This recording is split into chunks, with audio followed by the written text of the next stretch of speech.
Harga beras masih mahal, warga di Bekasi menyerbu operasi beras murah yang digelar Pemkot bersama Bulog.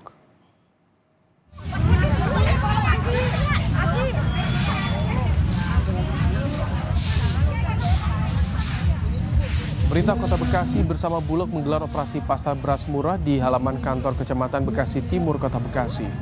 Beras SPHP yang dijual Bulog sebanyak 10 ton langsung diburu warga. Proses pembelian pun berjalan lancar dan tertib karena warga yang membeli beras harus menunjukkan KTP berdomisili di Bekasi Timur.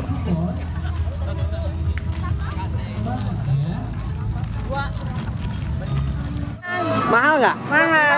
Berapa biasanya belinya? 12 liter. Seliter. Iya. Tadinya berapa? Tadinya 10. 10. Oke. Kalau misalkan 10 kilo gini untuk berapa hari, Bu? Ya dapat sebulan. Berapa? Bulan. Sebulan? Iya. Bisa. Bisa. Irit. Masih tingginya harga beras di pasaran membuat warga yang didominasi emak-emak menyerbu pasar murah yang digelar Perum Bulog bersama Pemprov DKI Jakarta di kawasan Taman Ismail Marzuki Menteng, Jakarta Pusat. Perbedaan harga jual yang signifikan membuat para emak-emak ini rela antre panjang. Dalam pasar murah kali ini, Perum Bulog bekerjasama dengan Pemprov DKI menyediakan 2 jenis beras, yakni beras SPHP yang dijual seharga Rp53.000 per 5 kg, serta beras premium yang dijual seharga Rp69.500 per kilogram. Tak hanya beras, minyak goreng seharga Rp14.000 serta gula seharga Rp17.000 juga dijual di pasar murah ini. Kegiatan pasar murah ini menurut rencana akan terus digelar untuk menekan harga beras yang tinggi di pasaran.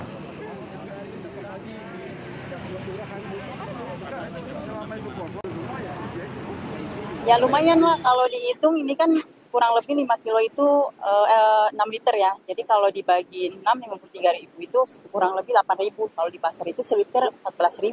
Itu harga bedanya berapa ribu tuh? 8 sama 14, 5.000 lah kurang lebih seliternya. Jadi 5 kali 5, 25 ya lumayan kan.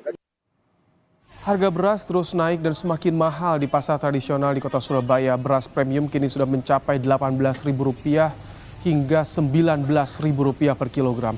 Kondisi ini dikeluhkan pedagang karena pembeli menurun. Kenaikan harga beras ini tak terkendali. Salah satunya di pasar tradisional Tambak Rejo, Surabaya, saudara.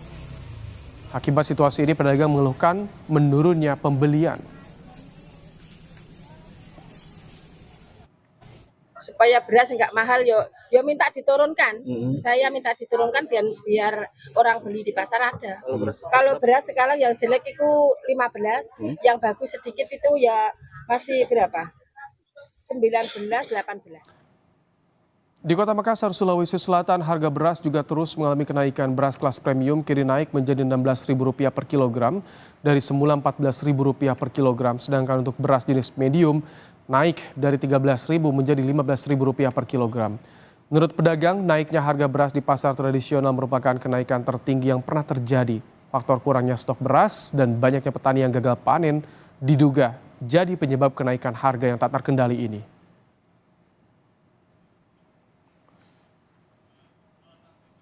Kalau kami konfirmasi ke pabrik, mereka sih alasannya kekurangan stok bahan baku untuk ininya.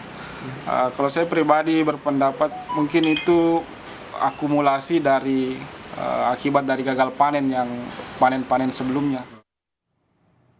Mahalnya harga beras di pasaran berdampak pada sejumlah usaha warung makan di Sragen, Jawa Tengah. Pemilik warung mengaku meski beras mahal, mereka tidak bisa menaikkan harga jual makanan atau menggantinya dengan beras kualitas rendah.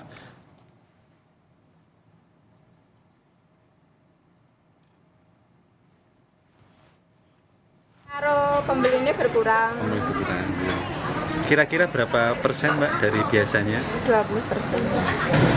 Mengurangi porsi. Mulai porsi. Selain beras yang naik apa aja Mbak? Cabai, bawang, telur, semua naik Mas. Semua naik? Iya. Sayur-sayuran juga naik? Naik semua. Seperti apa dampak kenaikan harga beras pada pelaku usaha warteg? Kita akan tanyakan kepada Ketua Umum Komunitas Warteg Nusantara, ada Mukroni. Selamat sore Pak Mukroni dengan Ibrahim dari Studio Kompas TV. Selamat sore Mas Ibrahim. Baik, Pak Mukroni, saat ini harga beras terus naik. Apa dampak yang begitu dirasakan oleh pengusaha warteg saat ini, Pak? Ya, dampak yang pertama adalah cost ya. biaya terus terang kan naik ya, karena ini beras ini kan sebagai bahan pokok di warteg ya, kan kita kan jualan makanan gitu ya.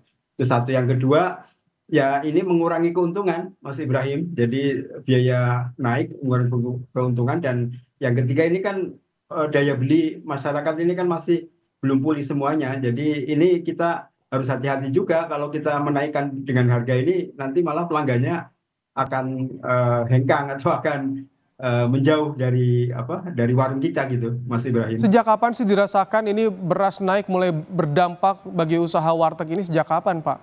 Ya ini setahun ini, Mas, karena ya tadi ada beberapa mungkin katanya ada iklim El Nino, terus yang kedua petani juga mundur ya tanam padinya.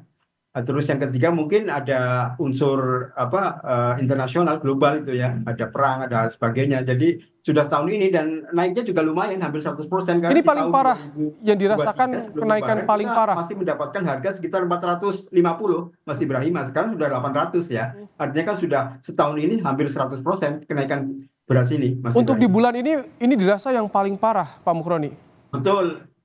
Ya minggu kemarin ini agak drastis lagi gitu ya, agak drastis naiknya itu kan.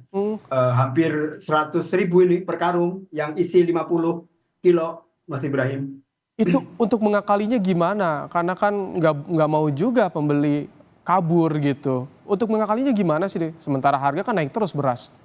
Ya kita karena tadi ya kita istilahnya mengurangi porsi, Mas. Yang tadinya mungkin kita agak ya lumayan lah memberikan nasi biar kenyang gitu kan. Sekarang kita kurangi karena kondisi beras naiknya harga gitu ya. Dan ini pelanggan juga ya mengerti lah gitu kan. Nggak ada yang protes kita, Pak, ketika porsinya ini ketahuan biasanya nasinya banyak, kok nasinya jadi sedikit, ada yang protes nggak sih, Pak Mukroni? Ya ada juga kok nasinya sedikit, cuma ya sebagian besar pelanggan sudah tahu karena memang harga beras ini kan mempengaruhi juga ibu-ibu rumah tangga yang ada di pelanggan ya kan. Di rumahnya juga mungkin istrinya juga komplain gitu kan dengan naiknya beras ini. Jadi itu terus yang kedua ya kita mengkombin lah naiknya beras ini karena cabai juga naik gitu kan. Mungkin dengan lauk gitu kan, yang tadinya misalnya dengan ayam 12.000 kita naikkan 13.000. Tapi bukan nasinya yang kita naikkan, tapi dengan ayam itu. Pak Mukroni, kalau yang beras ditawarkan oleh pemerintah, beras SPHP itu yang dijual di operasi pasar, itu kualitasnya gimana sih kalau dipakai untuk nasi warteg itu? Iya, kita ini pelanggan ini ya dengan warteg itu sudah merasa enak gitu kan, karena yang kita pakai itu banyak kan beras-beras yang dalam negeri, Mas. Dalam negeri ini mungkin ya kita kan punya lahan sawah yang tanahnya subur sehingga katanya itu lebih gurih ketimbang impor. Karena berasnya bagus, cuma dirasa gitu para pelanggan yang sering menyuarakan itu enakan beras dalam negeri, Mas. Jadi sebenarnya makanya kita mengharapkan beras dalam negeri yang ditanam para petani itu yang kita masak gitu, karena rasanya beda sekali. Kalau kata Mendak, April Mei ini harga stabil, jadi bagaimana nih? Ada beberapa bulan lagi nih. Ya sementara karena memang pasokannya nggak ada ya kita beli apa yang ada gitu kan. Dan mudah-mudahan ini ya pemerintah bisa artinya para petani itu bisa cepat gitu kan. Dan bisa panen raya sehingga kita bisa merasakan beras yang dalam negeri yang lebih enak gitu kan. Kata teman-teman pelanggan daripada beras impor gitu kan dengan harga yang sama gitu. Baik. Itu Mas Ibrahim. Pak Mukroni, terima kasih telah menyampaikan keluh kesahnya. Terdampak juga akibat naiknya harga beras pengusaha warteg ini. Terima kasih Pak Mukroni, Ketua Umum Komunitas Warteg Nusantara, telah bergabung dalam program Kompas Petang sore hari ini.